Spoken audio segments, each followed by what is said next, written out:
listening to the My Pet Podcast, the show for pet lovers of Australia and around the world. Hi, you're listening to the My Pet Podcast. I'm Aria and I'm here with our resident vet, Dr. Glenn. Hello. How are you? I'm well. That's good to hear. Before we get started, this is just general advice. For advice specific for your pet and to your pet's needs, have a chat to your pet's treating vet. Sounds good. So today we're going to talk about heart failure, which is something not too fun to discuss. It's not a happy subject, but it's really bloody common, unfortunately. So it needs a big touch point. Yeah. Yep. So how common is it? We think about 7% of dogs have got heart failure at any one time. 7? 7, yep. Wow. And 30% of dogs die of heart failure. 30%? 30% of adult dogs, yeah. So if you make it to adulthood, 30% are going to die of heart failure. Wow. So that's pretty high numbers. That's a lot. So a lot of people are going to be coming across this at one point or another. It's a discussion. Yeah.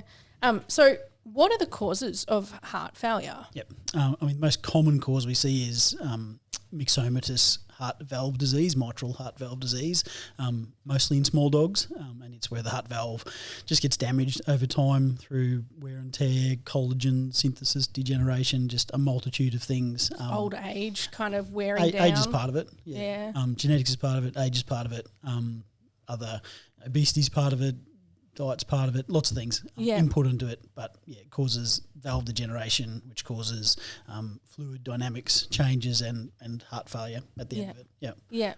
Which is not cool. And so there's sort of like the normal wear and tear and a genetic cause. There's a genetic component to it, because we see it a lot more in small breed dogs and large breed dogs, so it's genetics because some breeds are more prone. King Charles calves are horribly prone to it. Like 100% of them have got it by the time they're 10 years of age, which is, there's very, very few that get away without having that.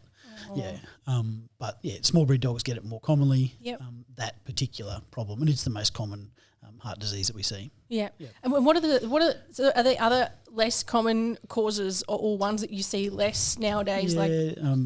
Genetic dilated cardiomyopathy, so that's where more so large breed dogs, Dobermans in particular, but there's a few other breeds that are predisposed to it. But again, it's more of a large breed dog, just bigger hearts tend to get that problem more frequently, and it's an actual heart muscle problem. The heart muscle just gets thinner and weaker and floppy, basically, and the heart gets bigger and unable to pump blood as efficiently. And that's largely genetic, basically. There's sort of a subtype of that, a non-genetic dilated cardiomyopathy, which has only sort of come to light relatively recently, like in 2019, 2020. Wow. That is a nutritional dilated cardiomyopathy. Okay. And it's reversible because the genetic one's not reversible. You put them on medications and treat it, but it still usually kills them. The nutritional one is induced by a couple of different diets or some diets that we're not really sure of.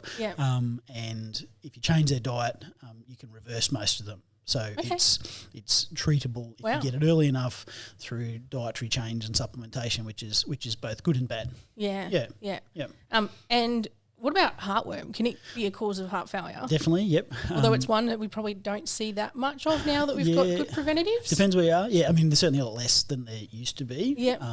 I used to be in practice and see them on a daily basis in southeast Queensland. But we've got yearly injections now and monthly preventatives, so that's made it a lot easier than just the old daily tablets. It's still out there. Like the further you go north in Australia, the more mosquitoes, which breed heartworm, so the more problems you've got.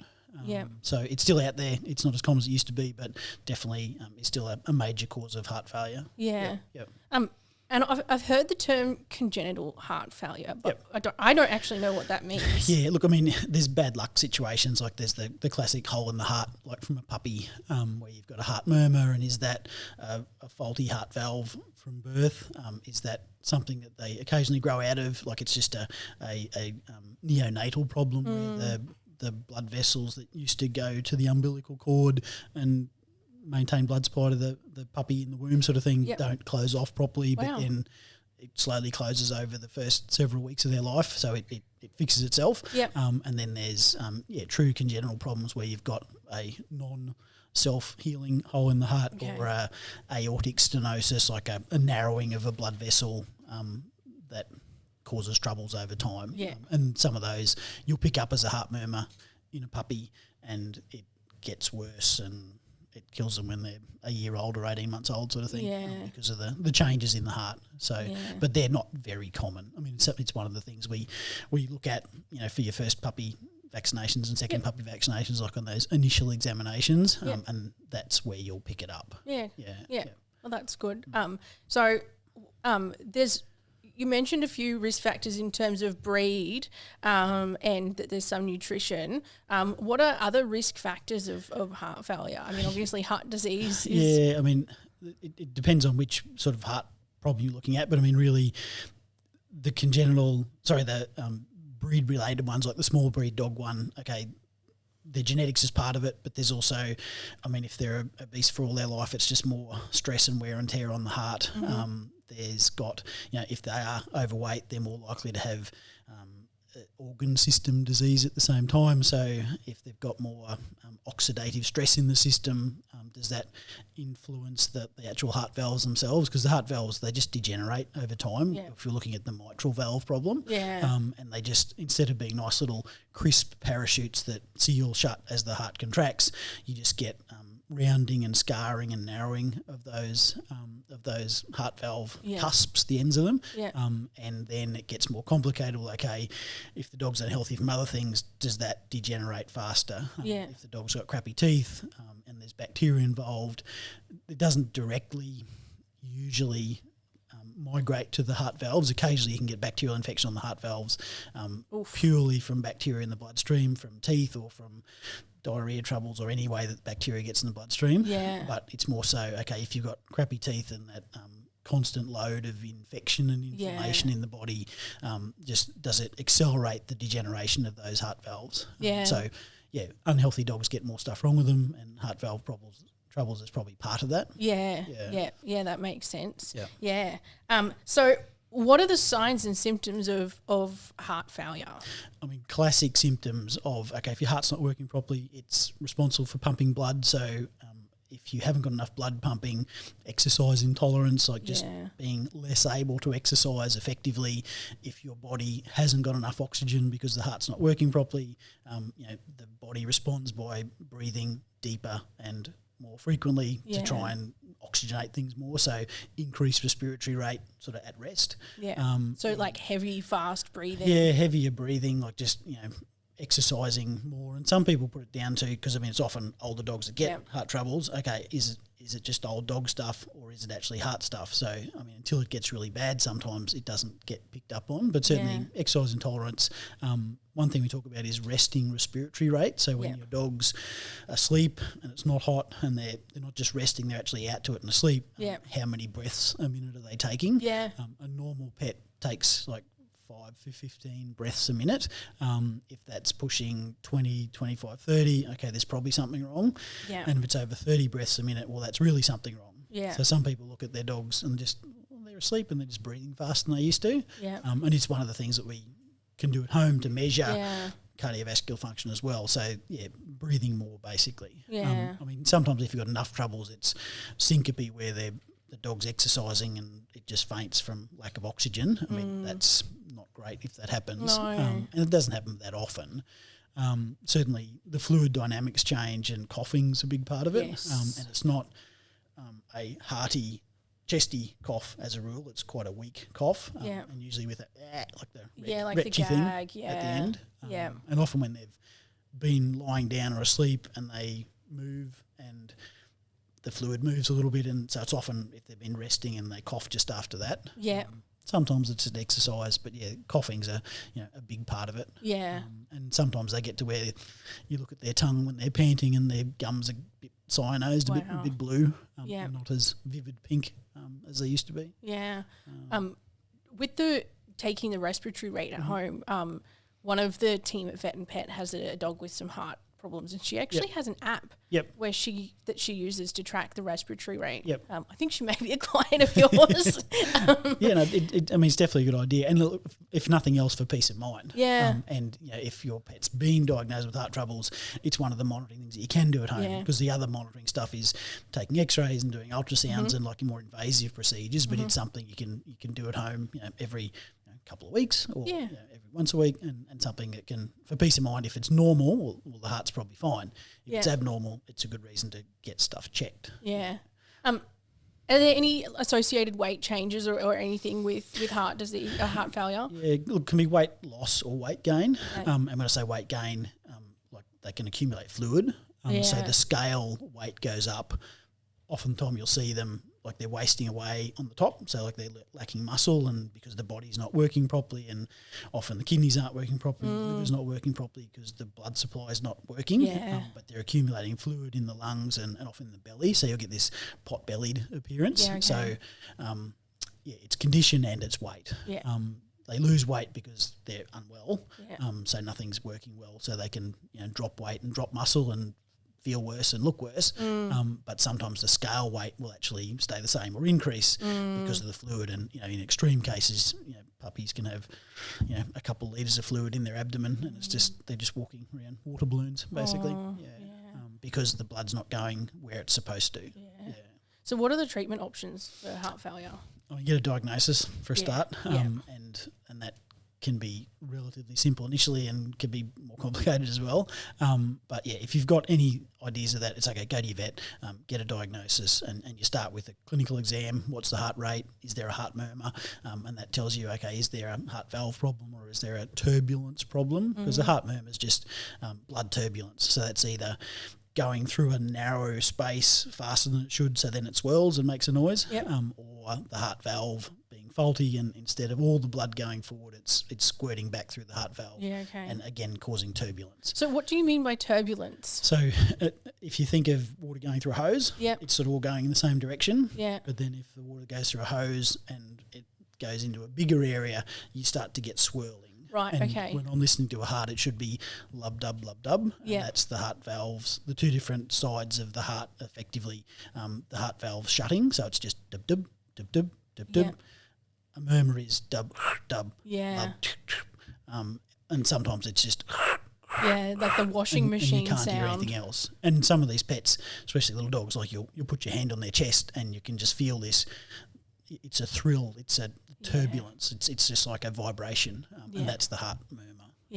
So clinically you'll pick that up. Often you'll get a elevated heart rate, and that's indicating sometimes, but sometimes they're worried at the vets, and that's a bit hard to interpret. But I mean, if it's twice as fast as it should be in a dog at rest, well, okay, there's something going on. Some of the dilated cardiomyopathies, you'll get quite a quiet heart sound, like it's nothing's pumping as effectively as it should be, so it's a quieter heart sound. Pulse quality, increased lung sounds, like there's fluid building up, that can certainly be picked up clinically. And then it's okay, start doing tests, which is if the heart's enlarged, you'll pick it up on an X-ray, and you don't want it to be enlarged, because if it's enlarged, it's trying to get bigger, get more muscular to do a better job. And we talk about compensated heart failure. They can compensate by getting bigger and changing stuff to work more efficiently, and then they run out of wiggle room and they crash in a big heap. So you're trying to get it before it gets to that.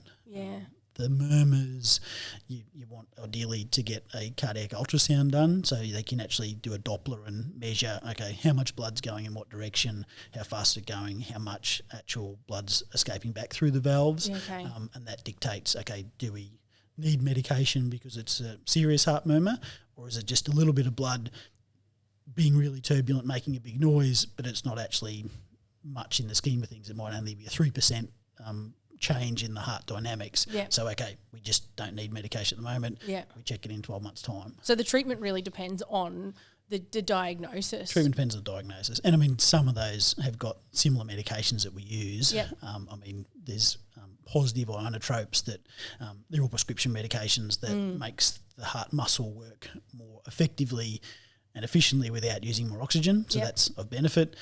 There's ACE inhibitors that dilate the blood vessels downstream from the heart, so for each time the heart contracts, there's less resistance in the blood vessels, so more blood goes forward, so it's more effective. We use diuretics quite commonly to change the fluid dynamics and make the pet pee more and drink more, but it reduces their blood volume, shifts fluid out of the lungs, shifts fluid out of the abdomen. We're just trying to increase efficiency. And that's the main things. And some of those, like sometimes you've got a dilated heart and you get arrhythmias and ECGs and those, and more tests to diagnose those, and there's specific medications for specific conditions. But it's usually make the heart beat better, reduce the resistance to forward blood flow, reduce the fluid if it's there, and if it's not there, well, they don't need diuretics, and sometimes specific drugs for specific conditions. That's the main things. And obviously heartworm, treat the heartworm. That's right. With it being so common, I guess one of the things with that is that if people have got a pet with heart failure, they're not alone, and a lot of other people have gone through it, and a lot of vets are probably very used to treating it, and there's been a lot of research to try and make life more comfortable for doggies with heart failure. And as most things veterinary, we're changing our ideas on stuff all the time, and medications that we did use 20 years ago we're not using now, and there's new medications coming out, and sometimes they're good medications, sometimes they're not that effective, but that's where being guided by the specialist to some extent and your vet, and getting regular checks. Because if we say, okay, 30% of dogs are going to get heart problems, particularly murmurs being the most common form, okay, if you're getting regular vet checks, at least every 12 months, preferably every 6 months as they become older. If you get it early and diagnose it early, okay, is it anything to worry about or not? And if it's not, that's awesome. And if it is, the earlier you intervene with medication, it's all about a longer, happier life. That's right. And you can extend longer, happier lives by, months or years using the right medication. And the diagnostics help because you don't want to be on medication that you don't need. Exactly, And look, some of the medication is relatively expensive, but it's pretty important as well. My little old dog, I think you picked up his heart murmur when he was about 8 or 9, and he'd been on medication for a couple of years when he passed away at 15, but he still hadn't gone into heart failure at that point. So that's the thing. It's like we're trying to have it cause as little trouble as possible, and something's going to catch up with him at some stage. But we can only do what we can do something about, and we know heart failure. Happy lives are extended through medication appropriately administered. Well, that's great. Well, thanks so much for sharing your knowledge with us. And is there any other points you want to cover about heart failure before we wrap this up? I don't think so. I mean, it's a really terrible disease. And it's usually not curable. There's usually decisions at the end of the day that need to be made sometimes, because it's usually you find the problem, you diagnose it, you start on one medication, that works for a while, and then it's not enough, so you start on 2 medications, and then it's not enough, and you go again. At some stage it's not going to be enough, but if your pet is happy, that's what we're here for. That's right. And those hearts do a lot of loving. Absolutely. So we've got to look after them. Absolutely. Thanks, guys. Thanks, guys.